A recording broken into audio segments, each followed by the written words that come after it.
Welcome, everybody, to our first International Inclusive Makerspace Conference. We're so happy that everybody is here. Thank you.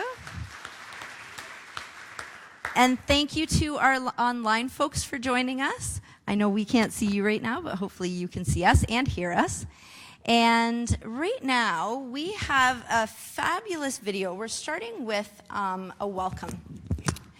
And just like any fabulous technology, it does not load right now. Yes? The virtual audience needs you to stand closer to the laptop. Okay. I'm asked to stand closer to the laptop right now. Thank you to our online people for letting us know. So we have Musqueam community member and Met graduate, Marnie Point, who was doing our welcome for everybody. We had a fabulous video, if anybody has not seen it, to do this welcome as well. And she situates herself and her positionality on this incredible unceded territory of what we call work and home. But here to actually give us our land acknowledgement, I would like to welcome our new, and I'm just going to go to the next slide here, our new interim director, Dr. Mark Edwards.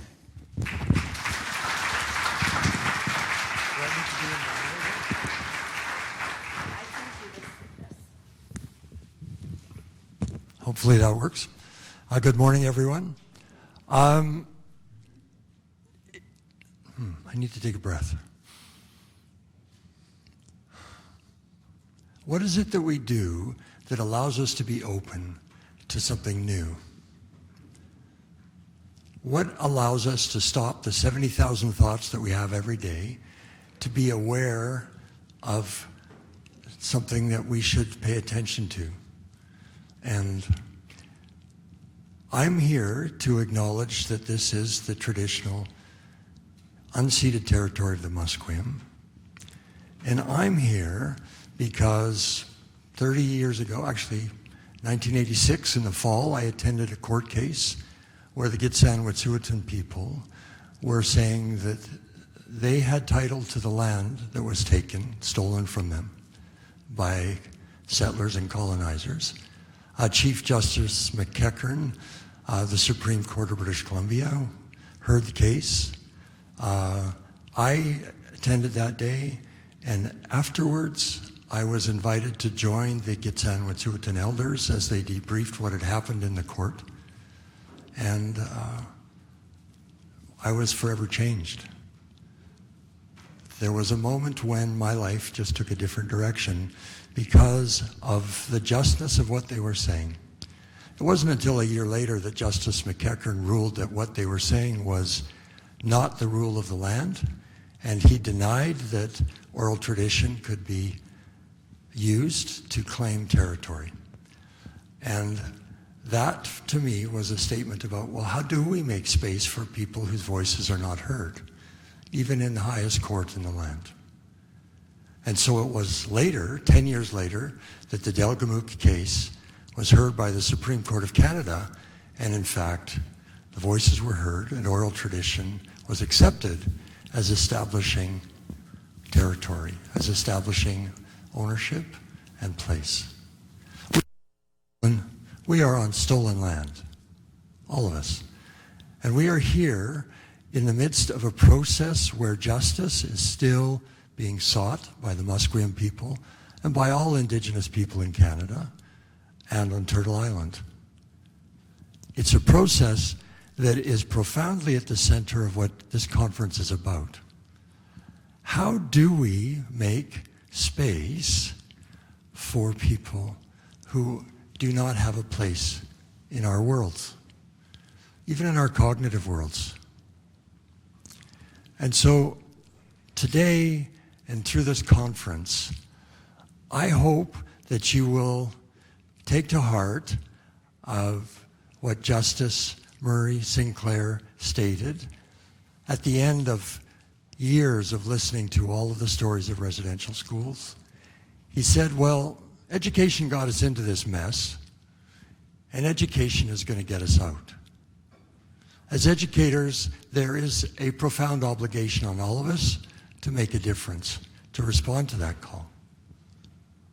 But I will end with the words of Larry Grant, Elder Larry Grant of the Musqueam people, after he recounted the story of the Musqueam losing their land, of the residential school experiences, of the injustice of the Indian Act experienced by his people for generations. He said, now you know the story.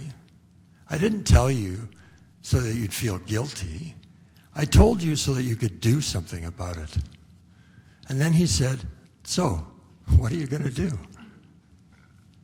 What are we going to do? This is Musqueam land.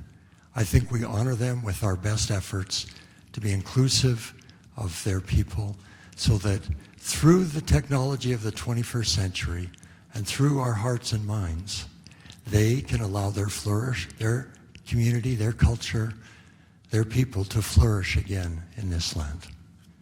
Thank you for being here today.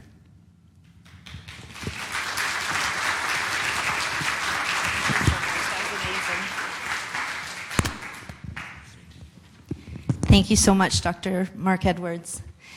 And at this point, I'd like to pass it over to Dr. Teresa Dobson, who is the Associate Dean of Academic Graduate and Innovation and former intern for Director for MET.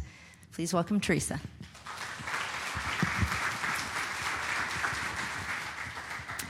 Thank you, everyone. I'm here as an uninvited settler on these lands to welcome you from the university's perspective to this conference. This conference, this first Inclusive Makerspace conference, is, as you might have gathered if you were here last night at the reception or even from reading the materials, is sponsored by the Master of Educational Technology program at the University of British Columbia, which is within the Faculty of Education. That program is celebrating its 20-year anniversary, and so we're delighted to be able to offer this conference in part in celebration of the 20 years and as an initiative that we hope to be able to carry forward in future years. So welcome to UBC, to the Faculty of Education, and I hope you enjoy the conference.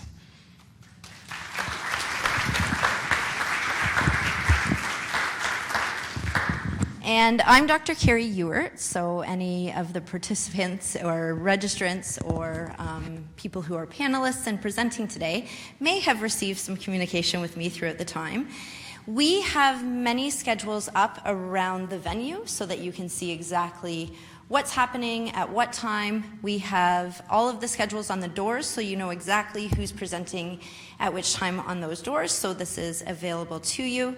As you may or may not know, depending on when you came, registration is up on the 4th floor in room 409.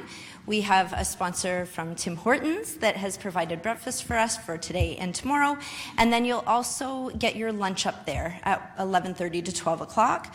And then for those that are participating in the Decision Makers Luncheon, if you don't know about it, you're probably not participating in it. But for those people who do know about it, that is at Brown's Craft House, and it will be from 1:15 to 2:15. And that's just back towards, if you see the fountain, you'll just head back towards where the Musqueam Post is. So we continue the schedule.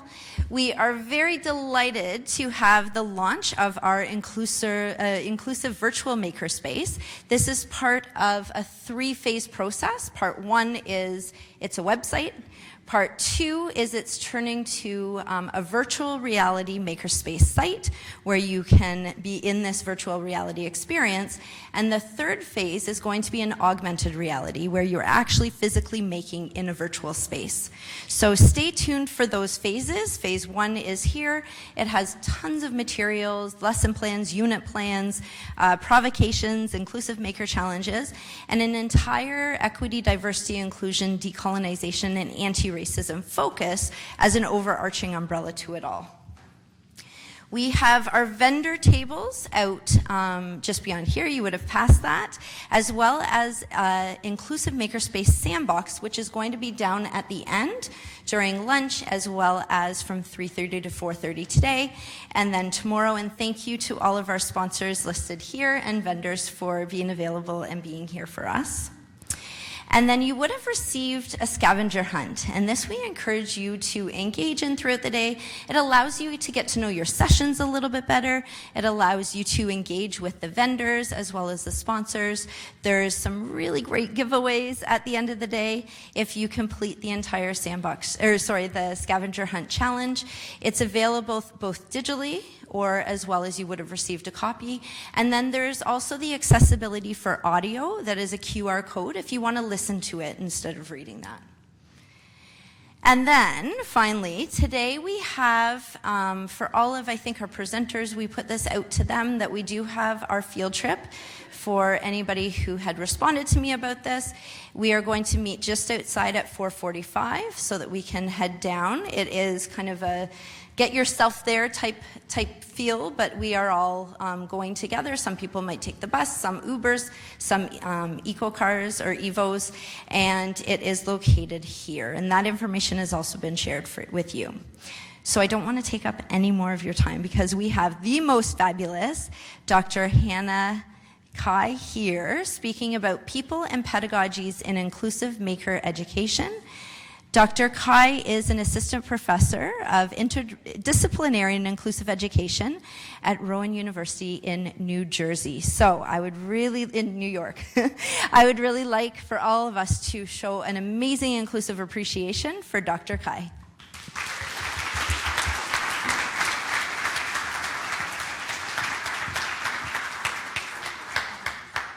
Well, thank you for having me. It's such a joy and honor to be here with all of you. Thank you, Dr. Edwards, for acknowledging the Indigenous people of where we gather. Rowan University is located in New Jersey. Their land is the traditional territory of the Lenni Lenape.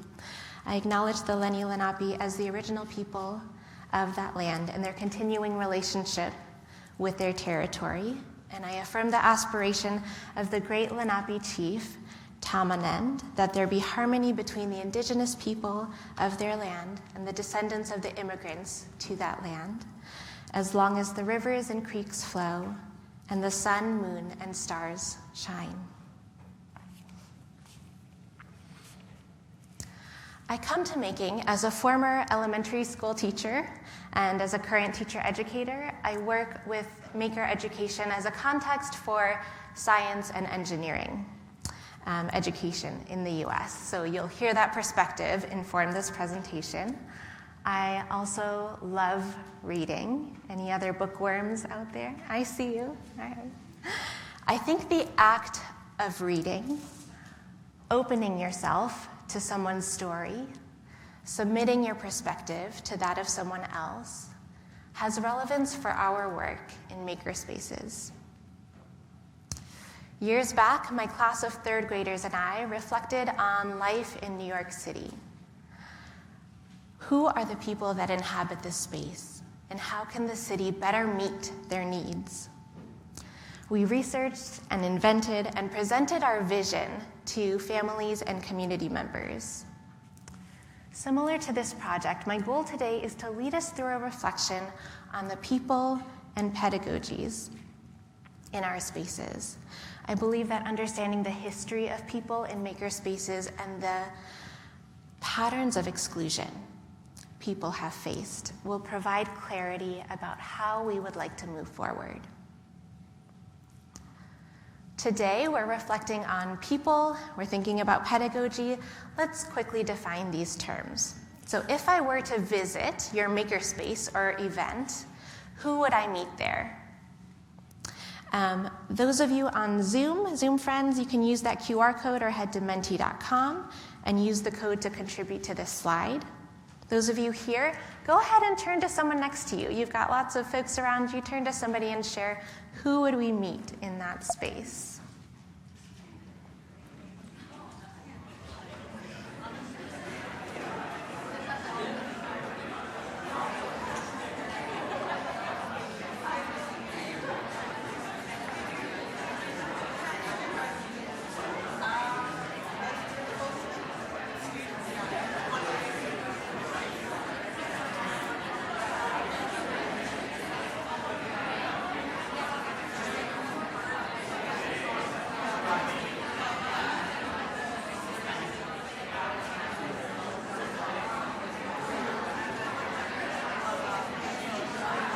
All right, I'll bring us back together. I know you all just got started, but I'll bring us back together.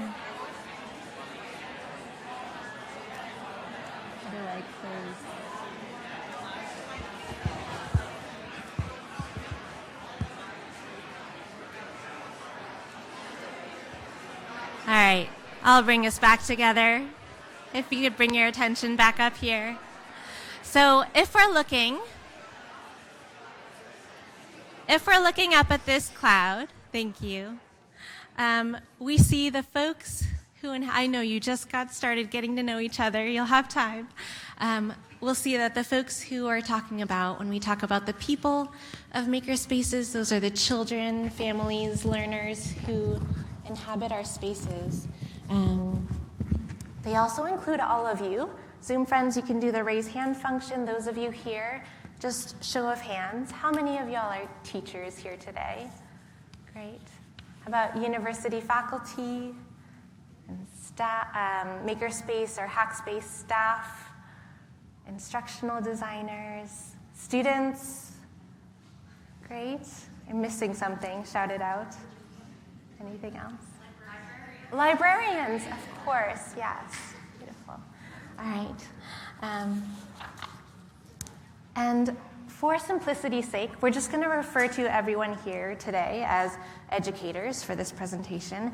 As for pedagogy, in my courses on teacher education, the goal is for future teachers to learn the content and the pedagogy.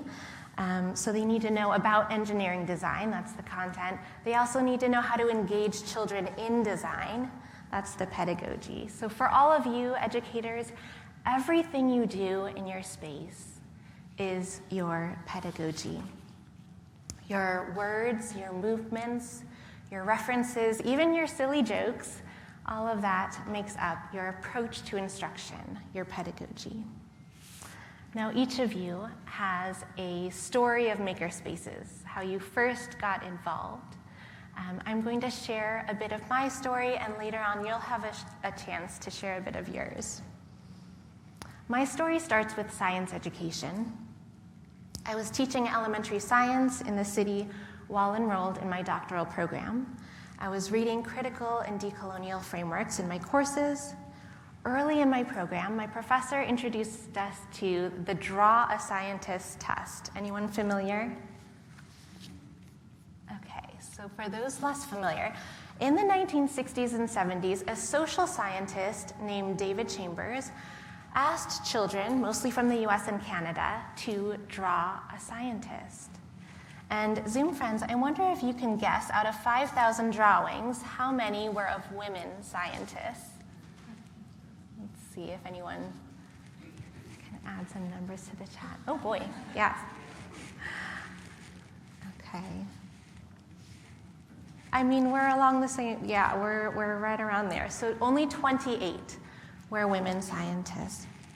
Since then, this study has been replicated numerous times, and a review of those studies found that 79% of children's drawings have depicted white scientists. So back to my story, I'm studying, I'm reading, I'm getting a sense of the characters in this story of science education. And scholars Drs. Chris Emden and Oki Lee are experts at teasing out the culture of traditional science education. They discuss this dominant perception that a scientist is a white male who walks and talks in certain ways, and how characteristics associated with science, such as being reserved and objective, are categorically not urban, Black, or Latino. Similarly, Drs. Winostas Lorna Williams and Gloria Snively wrote that many Indigenous and science-shy students tend to be much less enthusiastic about thinking, talking, and believing scientifically. These students experience school science as a foreign culture. During my studies, I learned about the persistent inequalities in STEM fields in the US if we consider who's welcomed into these fields. Data points to consistent gaps in science and engineering outcomes, not only in occupations, which we see here, but enrollment in STEM high school courses, attitudes towards science, and earning college and graduate degrees in STEM. Through this historical and current analysis of the people in STEM, I was piecing together a story of exclusion. In this story, the STEM fields seem to be plagued by or stuck in this same narrative in which primarily white male role models, leaders, mentors determined the culture of the fields at the expense and exclusion of women and people of color. Within this context, an unlikely hero emerges in the story. I wonder if this was the case for you. When I first encountered making, it seemed very much like a grassroots progressive movement. And since that first encounter, it has certainly grown. Maker Faire events have surged in popularity and inspired the development of permanent physical spaces in libraries, schools, community centers, even corporate offices. Making and tinkering are becoming part of the mainstream in informal education and even in some places, formal education. As makerspaces multiply in these spaces, more young people encounter making as a context for learning STEM. What a golden opportunity to change who belongs in STEM. When you reflect on your own timeline, what was your introduction? Go ahead and pinpoint on this timeline, when was your first experience with a makerspace or maker event? So you might think back to your first time seeing a 3D printer or using one, contributing to a quilt. Maybe it was an event like this or a person who led you to where you are now. Before this conference, I was able to connect with a few of you, and Principal Dave Sands, are you here in the room? If not, all right. Well, he graciously gave his permission to use his name and Maker's story today. He shared, "I think I've always been interested in making. In fact, I believe it is inherent from childhood, and I started very young. We make sandcastles, mud pies, bridges, and dams. Our environment encourages building and making. In my professional career, I started making engaging learning experiences for students and then expanded to actually making with them." So if you consider your own timelines, just type a sentence or two in the comments of your first experience with makerspaces, your introduction to making.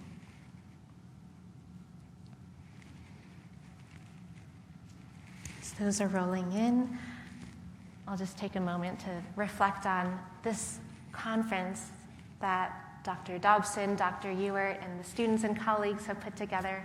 Isn't this the most fantastic introduction to making that you can imagine?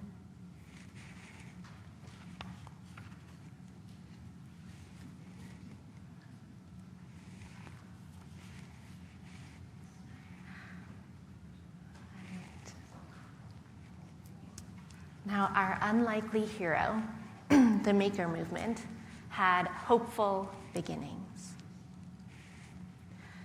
We'll come back to your stories in a little bit. Here we can clearly see a common assumption about making, that it would be a means to democratize education, to level the playing field, that making would better serve underrepresented students. And this assumption underlied much of the funding and proliferation of makerspaces over the past 10 years. The predominant image of a makerspace was this neutral, welcoming space. Let's turn the page of this story and take a closer look at the people who have formed the basis of maker culture. Who are the people of maker education? The Nation of Makers annual survey received responses from 353 makerspace members and 237 makerspace leaders.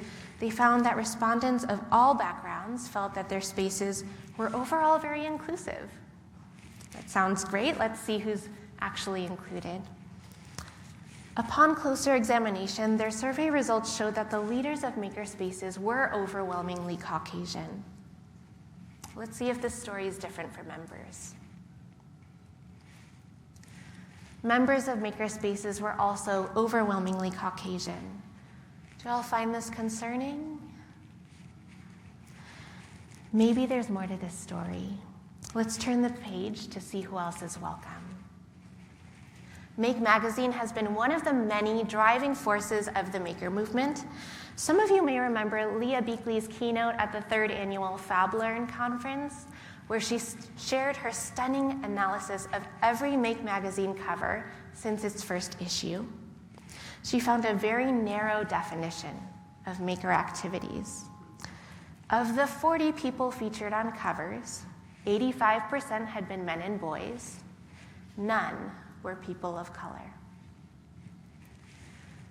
There's been a shift since then. But can we agree that these are humble beginnings for a movement that held so much promise for leveling the playing field in STEM? Now, the Nation of Makers survey and the Make Magazine are two of many resources for maker educators. They gave us some perspective on the people in our story, but I'm a teacher at heart, so I needed to know about the pedagogy. I took a look at some other resources for educators to fill in the story about how teaching and learning are discussed in various spaces. Knowing that much of the infrastructure for making exists online, I did a content analysis of online guidance for facilitators of makerspaces. Now, I will say that obviously it's not possible to provide guidance on every aspect of educational best practice. And these resources provide incredibly generous ideas, materials to support educators. In a peer-reviewed study, I used the 5 tenets from Geneva Gay's Culturally Responsive Teaching Framework to deductively code directions and recommendations for maker educators. You can find my article with this analysis online if you're interested in diving in deeper. Culturally responsive pedagogy is one of the frameworks that maker educators and leaders need to know. It has been used in education to understand and disrupt structural racism, such as the use of curriculum that excludes Indigenous knowledge or teachers' low expectations of children of color. The goal of this framework is to level the playing field by making learning culturally recognizable and socially meaningful to all learners by bringing in their identities, experiences, and backgrounds. When we consider institutional and systemic inequities, pedagogy can seem like such a small piece of that puzzle, but it's an important one. Research has shown the positive impact of culturally responsive teaching on students' academic outcomes, motivation, engagement with education, self-concept, and feelings of empowerment. To be brief, through this analysis, I found each site recognized the potential social impact of makerspaces, yet there was little to no guidance on responding to diversity in the instruction, content, or ways we communicate. Taken together, there was very little attention to the connection between people and pedagogy. Dr. Lee Martin warns against something that I saw in the literature, and maybe you've seen this too, a tool-centric approach to maker education, the tendency to think that equity means providing access to tools and activities and content at the expense of people-focused pedagogies. Considering all of the sources we've looked at today, there are some serious setbacks in our story of makerspaces. The lack of diversity in leadership, membership, representation, the overemphasis on tools, the growth of the movement within fields that were already plagued by racism and sexism. These are major obstacles for makerspaces, would we agree? School STEM education has been a foreign culture to many of our students, and now they have a chance to experience STEM through Makerspaces. We saw that graph of making early on. We're in the height of the movement. Our choices now determine what kind of movement we're participating in. A whole lot of us are working to change the narrative. If you're at this conference, it's likely you already use equity frameworks in your work. So we have the knowledge, we've done the groundwork. We know that every pedagogical approach that is culturally and linguistically sustaining requires the development of cultural competence. For those less familiar, as an example, when doctors and nurses get cultural competence training, they may learn the communication styles of Inuit families so that they can recognize and respond to nonverbal cues rather than become frustrated that they're not getting verbal responses. This builds their ability to recognize their own bias and replace it with a better understanding of diverse families. Every one of these equity frameworks requires cultural competence and recognizing and unlearning our biases. And this is the key. It's the reason that we think we're being inclusive in Makerspaces, and yet recent history tells us we're still not. And I'm not going to overcomplicate it today. We'll just think of it as turning the page. Developing cultural competence means believing there are still more pages to turn and being willing to read on. There are 3 essential principles for rethinking or rereading people and pedagogies, and this is the first one. Educators, you and I have the opportunity to foster inclusive makerspaces, but we need to turn the page on what we think it means to be inclusive. When we ask ourselves, what can I do to create a welcoming space? The answers aren't in the activities, the books, or articles available on Makerspaces, because the answer isn't a set of best practices. The answers are in the people around us. Behind every face is a story.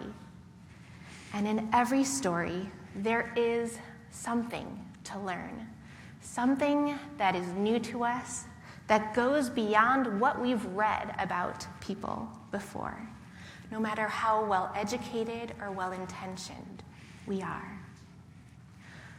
I'll share a story to illustrate our first principle of turning the page. I was working after I had earned my doctorate and started working as a professor.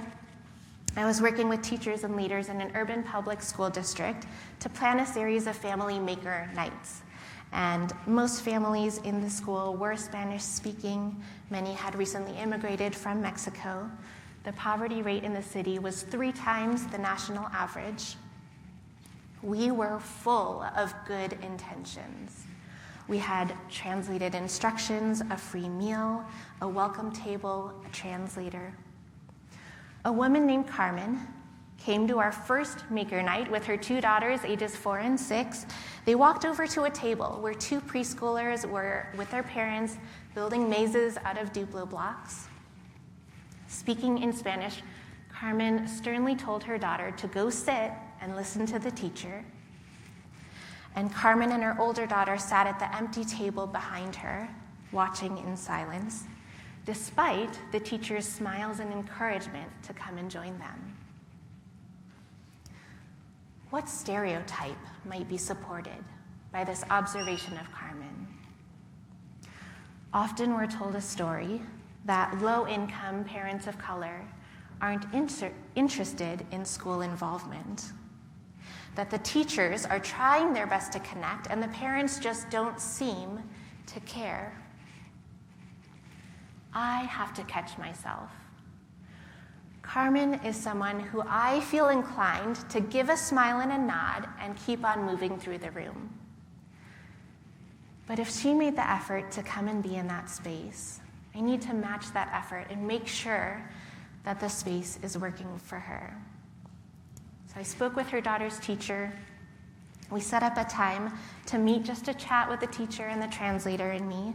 Carmen told us she grew up in Oaxaca, Mexico. She said the schools were awful and she hated going because she was bullied. Her only option was to drop out of school at age 10 because the bullying got so bad and her teacher did not care. Carmen had fears around being in a school building and talking with teachers. As we shared stories, she told us about a recent trip to the bank. She had waited for a teller who looked like her, who looked Latina, because she had not been treated well by the white tellers who worked there. She sought help from the teller who spoke Spanish like her, but the teller briskly told her no and waved forward the next person while Carmen was mid-conversation. Carmen shared that having a translator doesn't mean access and can be fraught with anxiety. Is the translator empathetic, understanding, effective? She also shared that supplemental nutritional assistance, some of you may know this as food stamps, came at the beginning of the month. So providing meals at events meant more to families at the end of the month. I discussed this with our translator and our most outgoing teacher. We had thought it was brilliant to have the translator sit at the stations, translating instructions, talking through processes with families, and to have our friendly teacher as the floater, chatting with kids, parents, and siblings in the room. We agreed that those two would now be outside of the room for the next Maker Nights. We realized that that was the essential moment, determining whether families felt welcome. And it changed their sign-in experience. Families entered the space with a smile, already happy to be there. They sat with their children rather than out on the periphery. By moving the Maker Night to the end of the month, we doubled the number of attendees. We checked in with Carmen and thanked her for helping us improve our Maker Nights, and she said she was happy to see the changes. It was a humbling lesson on turning the page. My good intentions and my education degrees could only go so far. Because no matter how much knowledge we accumulate, our understanding of other people is always incomplete. There are always more pages to turn. Making choices informed by one parent made the experience better for more parents. Making Carmen feel like an insider helped us understand how to provide micro-affirmations to counter the microaggressions families had faced.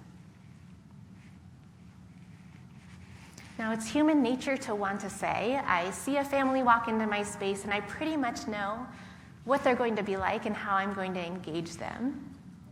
It takes courage to say, my knowledge about that person is incomplete. Think about those people you put in our word cloud or we're chatting about here.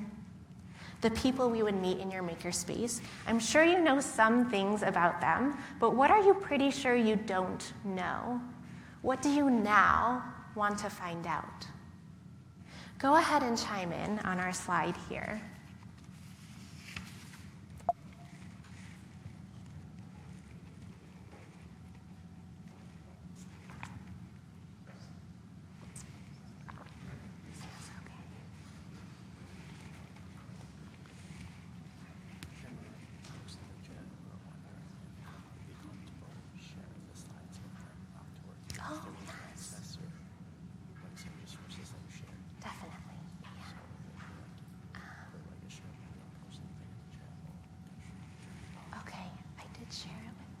Said she was going to share it with everyone. Oh, you know what? I think it's going to be uploaded to the website. Is that? Oh, I see the timer went off. All right. Wow, yeah. This is fantastic. Now, it takes courage to build this kind of knowledge, doesn't it? It doesn't need to be a formal interview. It just takes some conversation when someone walks in, or a prompt for a challenge inviting a family story. When our pedagogy taps into people's lives, people feel understood there, they feel like they belong, and they're going to want to come back. Don't judge a book by its cover. We hear that so often that we believe that we don't. Of course we don't judge people by their appearances. Time for a science fun fact. Dr. Delia Wesley developed the implicit bias learning module based on the finding that bias is universal. We judge books by their cover, and we judge people by their hair, their accent, their skin color, because it is the most efficient way for our brain to rapidly process and assess massive amounts of information. I simply look at a person and my brain quickly announces, I know the role of this character in your story. We've seen in the news how implicit bias affects our institutions like law enforcement and healthcare. Implicit bias is not just their problem. It's all of ours. No one can cheat or outsmart our natural predisposition to bias. This brings us to our second principle for rereading people and pedagogies. We all have biases, this is normal, but the fact that we think we've undone our biases, that we think we have read enough or done enough to now be beyond bias, that's actually called self-serving bias. And this is what creeps into our pedagogy as maker educators. That's why we work to foster belonging, and it is continuing to work only for the same group of people. Why does this narrative keep repeating itself? Because no one believes they judge books by their cover. No one thinks they're contributing to this story. Our self-serving bias says, I'm not in that part of the story. Now, educators, let's think back to that timeline we contributed to earlier and the stories that you've shared that I look forward to going back and seeing in the comments. We are the ones who have been engaged in the human-to-human work of teaching, partnering, mentoring. We are the ones who wrote that part of the story. Our self-serving bias casts us in a positive light and makes it difficult to evaluate ourselves objectively. And that is a crippling side effect of being well-read, well-educated, and well-intentioned. That doesn't mean it's a negative to be the local expert on all things about girls in STEM or to know the First People's principles of learning inside and out. It's just that it makes it much harder to continue discussions about the role of our own implicit bias in this narrative of exclusion. I'll share a story to illustrate our second principle. My students, who are studying to become teachers, have taken classes on diversity frameworks. In their prior classrooms, they have read chapters specifically focused on families experiencing poverty, families who've recently immigrated, and other minoritized groups. And because of self-serving bias, we know that the more we know about a group of people, the harder it is to rethink what we know. The more we've read on a topic, the less likely we are to see a book with a similar cover and pick it up and say, this is something that I need to be educated on. To get my students into the practice of turning the page, I ask them to interview the children in their classroom experience. They use the interview to inform a maker lesson. And the lesson must include some connection to the child's home or community. As an example, some students send home a letter translated in home languages, and they ask families to send a photo on the app, and they'll post it to the class bulletin board. One of my students, I'll call her Ava, wrote a lesson on making paper trees using recyclable materials for her third grade class. She planned to discuss the value of trees as a renewable resource And for the home connection, she wrote that the children will plant a tree with their parents in their yard that evening and then discuss the experience the next day. Ava shared that her grandmother and mother were teachers, and they had always gotten pine tree seedlings from the same local company, and Ava was excited to carry this on. Ava and her classroom partner interviewed Eduardo and 3 of his classmates. All boys, all Spanish speaking, at various levels of English proficiency. My students needed to explain how their interviews would inform their maker lessons.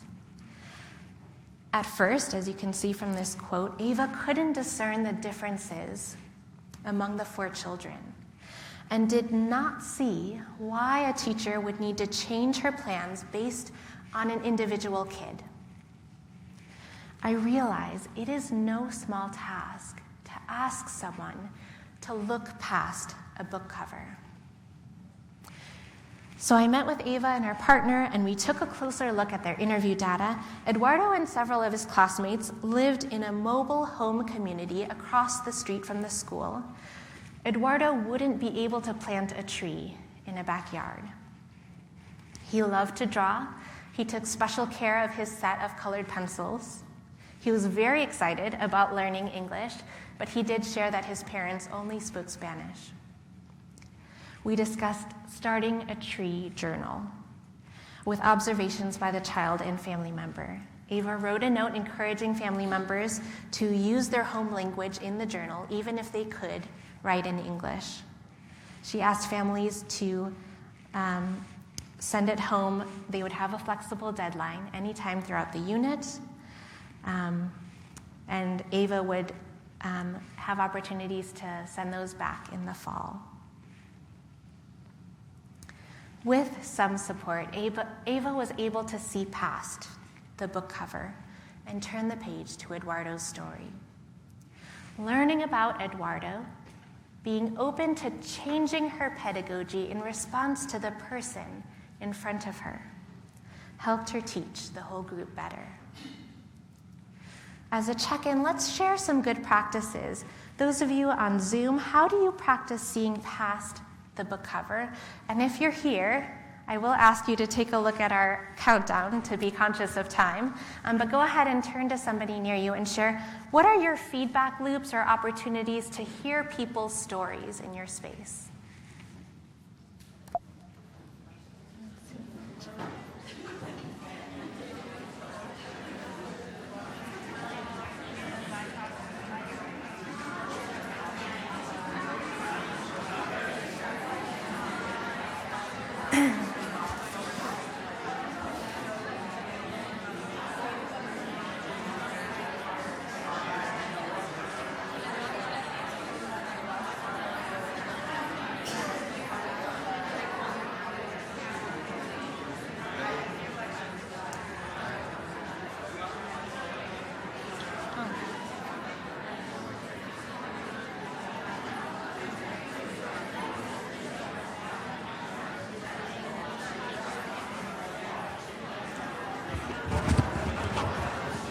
All right, I'll bring us back together now. Let's see some of the things that our Zoom friends do. I'll bring us all back together. We'll take a look at some of the things our Zoom friends do. To learn about the people in their space, you can just give a thumbs up or do a Me Too sign if this is something you've thought about doing or you do in your space. Spending time at the beginning of the year to get to know students. Casual conversations. Ask them of that. Very straightforward. Being responsive to stories. Thank you for sharing all of these. These are fantastic. And these practices are ways to look past that book cover. The thing about blind spots is that we can't see them through our own eyes. It's essential to practice seeing through someone else's eyes. This brings us to our third and final principle. Without conscious effort to reread, people, and pedagogies through another perspective, maker experiences are more likely to perpetuate the inequities in STEM than to level the playing field. In Ava's story, we can see a continuum from consistency to curiosity. Every organization has activities or approaches that are rooted in consistency, and maybe you can think of some in your own organization right now. This is the way we do it because this is the way we have always done it. We need to catch ourselves when we take pride in consistency, because it means that we're reading the world over and over again through our own perspective. Sending home tree seedlings, regardless of children's housing situation. It's essential to read those practices through a different pair of eyes. I'll illustrate this last principle through examples of people-informed pedagogies that have shaped my work and I hope have application in your own work. I've organized these by the 5 tenets of culturally responsive pedagogy because I do believe there's power in having a shared framework and a common language to talk about this work. What's great about the framework is it supports deep reflection. So go ahead and get out your phones or notebooks and jot some notes and consider in what areas do we rely on our own perspective. For each of these tenets, how can we progress from consistency to a humble curiosity? The first tenet of the framework is developing a knowledge base about cultural and linguistic diversity. Consider for a moment who determines the content or curriculum in your space. Usually, it's the experts in the room, but we can also view families as curriculum. Many of us grew up thinking of STEM and families as completely separate entities. Is that right? But what if we introduced others to making as family engaged from the start?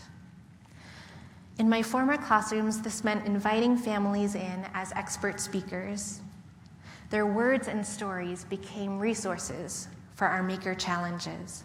In another example, this was a series of workshops in New Mexico by Dr. Natrice Gaskins, where her conversations with a Taos elder led to a series of maker workshops for local youth. They grounded the work in native art and invited Taos students and families to participate. The culminating project was a light and sound projection piece on a historically significant chapel in the community, and a Taos elder was invited to speak as the highlight of the event. It's one example of what can happen when an educator looks through the eyes of an elder to see what cultural knowledge is valuable to them. One way to approach diverse content is to ask ourselves, whose work do we know, and how can we expand that? In a project for 4th grade students in Hawaii, Native Hawaiian artist Delani Tanahi worked with a museum educator and teacher to learn about the stories of Maui and traditional kapa kite making. By rethinking science content through this expanded perspective, they were able to design a series of 8 maker challenges for students who are predominantly Pacific Islander. One of those students said, "I was thrilled to see the tools like the shark tooth knife and the pounders. We learned a lot about things Hawaiians used." In my STEM course, future teachers start by interviewing children and families. So before we even get into the science content, they see a need to find or create resources from a variety of cultural perspectives. One way to rethink community building is to ask, what are the traditions of our makerspace? Celebrations build community. What small celebrations make up our maker culture? My students and I had the pleasure of doing annual sing-alongs, mini maker fairs, and parades to show off our handiwork. Here you can see my third graders wearing models of solar power wearables. This is a photo from the series of Family Maker Nights. Through Carmen's eyes, we could see the value of making sure that every night there was time for teachers and families to sit together and eat and to play. Around this parachute are parents and teachers, kids and their principals. Looking through the eyes of your learners, what traditions or small celebrations would affirm that they belong? When it comes to communicating with diverse learners, this requires shifting our perspective on language teaching. Makerspace teachers and science teachers don't typically think of themselves as language teachers, but through the eyes of a child like Eduardo, every grown-up around him is his language teacher. One way to give language learners better access to maker experiences is to pre-teach vocabulary or give a preview of content. When my students did a study of wire, I pre-taught students who were learning English using cards like these, featuring the different wire artists and examples of creations that we would be discussing. And I gave their caregivers a similar card with translations of keywords and great questions to ask kids while they were working together. When we share about making with others, do we make linguistic access a priority? This is how we change the narrative of making.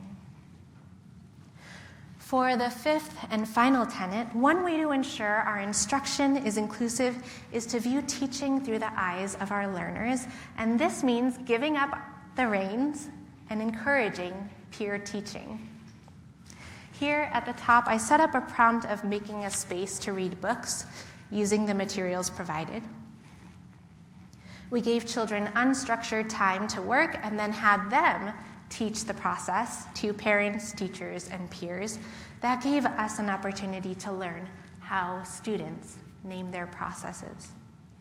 This final example is from a project by Drs. Tan, Barton, Shin, and Turner. The educators began with teenagers' concerns, and students presented their prototypes to community members. They described their designs as having glamour and fashion, along with protective features like a hoodie to hide your face so gang members can't see who is wearing the jacket. The teens were teaching their peers and adults, but they were using their own cultural lexicon, their own references. These pedagogies help all of us recognize the maker capacities of racially, culturally, and linguistically diverse learners, and establishes that makers do walk and talk in different ways. Think back to the people you listed earlier, the people we would meet in your space. Who is missing in terms of the descriptors here? And more importantly, why are they still missing? I'm asking myself all of this too, and I'm inviting you into a challenge. Today, let's write down the name of someone in your space who you feel inclined to give a smile and a nod. And let's make a commitment to sit down with them and just learn. Learn their story. Invite that story into your next chapter of making. For extra credit, in addition to sitting down with someone back at home, make it a point to learn the story of a person here at this conference. Have you looked at the session descriptions? We have video game design, ChatGPT, microbit, virtual reality, the content knowledge, and the very cool maker tools. You all are the experts on that. And I encourage you to keep it up, keep sharing that brilliant knowledge. Let's also share our difficult stories, our good intentions gone wrong, the discomfort we experience. Do we take on discomfort when planning a maker challenge? Does your instruction take you out of your comfort zone. The comfort zone is a beautiful place, nice place to be, but there's no growth there. During our trainings and professional development back home, let's advance the maker practice of asking each other our plans for gathering family input. Let's spend some of that time listening to community advisors. And let's make it a maker practice to share those insights with other people and programs. Consider for a moment the future in 5 years. When folks who are new to making come and read that next chapter, what characters do you hope they will find? Will they finally be able to see themselves in that narrative? If we see our work as part of this ongoing story, we can begin to write a better way forward. My goal today was to lead us through a reflection on the people and pedagogies of maker education and to show how we can apply a culturally responsive framework to stay curious and move us forward in this narrative on a path to greater equity. Thank you for having me here today, and I'm looking forward to the rest of the conference.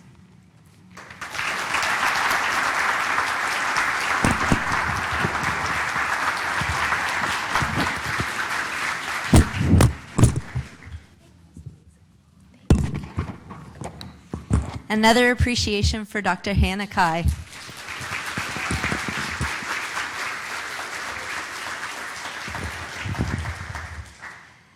I think I speak on behalf of, well, definitely myself and hopefully the rest in saying that that was absolutely incredible. Being able, sorry to my virtual audience, being able to examine our own inherent biases and how those impact the way that we create spaces, create challenges, create provocations, create a welcoming community to individuals, all of those makers, that's important.